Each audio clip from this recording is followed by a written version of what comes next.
Hi everyone. In this video we are going to discuss the contention that the Bible seems to claim that iron was known about before the flood, whatever that was. But then its knowledge was forgotten after the flood. Now, this appears to reverse conventional wisdom about a progression from Stone Age to copper to bronze and then to iron.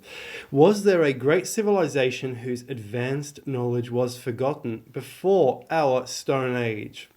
There is also a possibility that this iron, according to ancient sources available in very ancient times, was in the hands of the fabled giant race of humans. Let's get to it.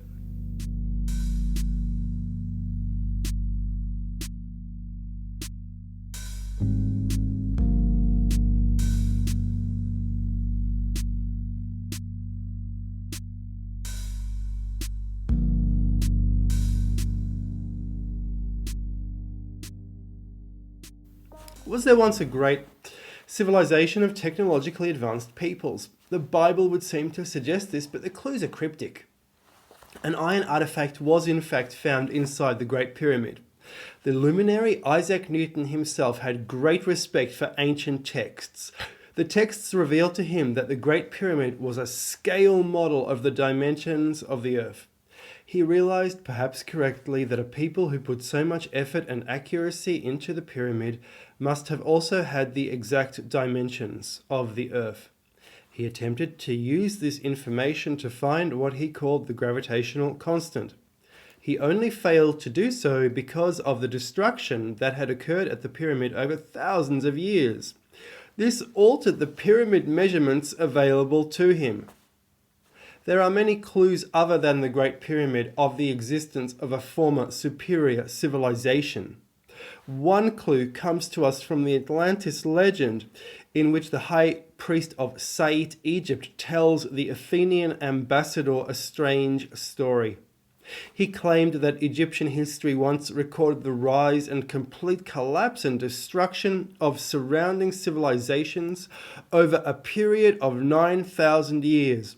The priest claimed that only the Egyptian records retained the information of civilizations long forgotten by surrounding peoples, including one which was very great and which preceded classical Greece. The priest claimed there was some orbital catastrophe which led to Atlantis sinking beneath the waves. This ended a world war, as all the competing armies were destroyed as well. He said, "You Greeks are but children and do not know of the civilization which preceded you."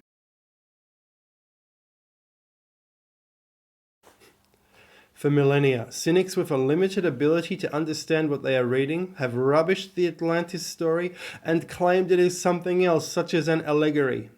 But how to explain away the enormous stones underneath all classical Greek structures, such as at Delphi? Is this evidence of a former great civilization lost to history? These stones show that the Egyptian priest was possibly indeed telling the truth, and Plato did not invent his story. There were great civilizations now completely forgotten. Another clue of the destruction that followed some catastrophe and the loss of scientific information comes from the Bible. In particular, the Bible mentions a chap called Tubal-Cain. He is also written as Tubal-Cain in the Latin Vulgate, and you don't hear about him much. Tubal-Cain was the first blacksmith, but he was also a scientist and a chemist. He has in fact been called the world's first chemist.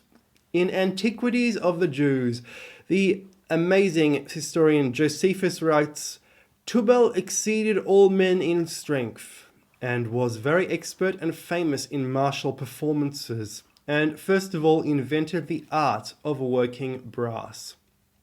In stating he exceeded everyone in strength, it seems like Josephus is possibly saying Tubal was a giant. Was he of the race of giants which once inhabited the earth? In Genesis is the following: Tubal-Cain was a forger of all instruments of bronze and iron. In analysing the name, Tubal also seems like a Bible version of Egyptian Thoth, who also was a kind of god of knowledge. And Cain, well, after what he did with his brother, I suppose the striking action reminds one of what a blacksmith does. But who knows where this name really comes from? So why is any of this important? Well, the problem is the book of Genesis mentions iron before the flood occurs.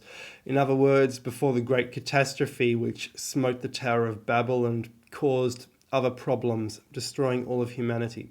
The implications are iron was known about in very early times but then forgotten.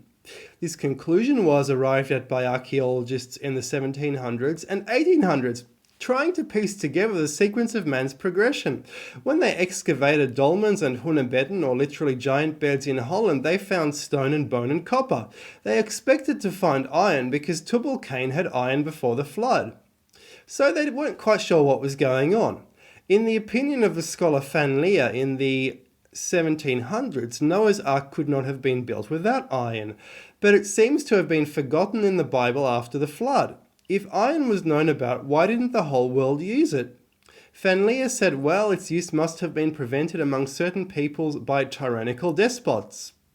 In other words, a wider implication might be that some catastrophe wiped out knowledge, including iron, which, according to the Bible, was known of in the time of Genesis, soon after the creation of earth. Guys, if you enjoyed this new insight, consider helping out on Patreon. The link is below. Of course, there is a lot more information about the lost civilization in books which have never made it into our Bible, so I recommend consulting those. I write about some of this in my book, Confessions of the Gods. Check it out on Amazon. Cheers and have a good day.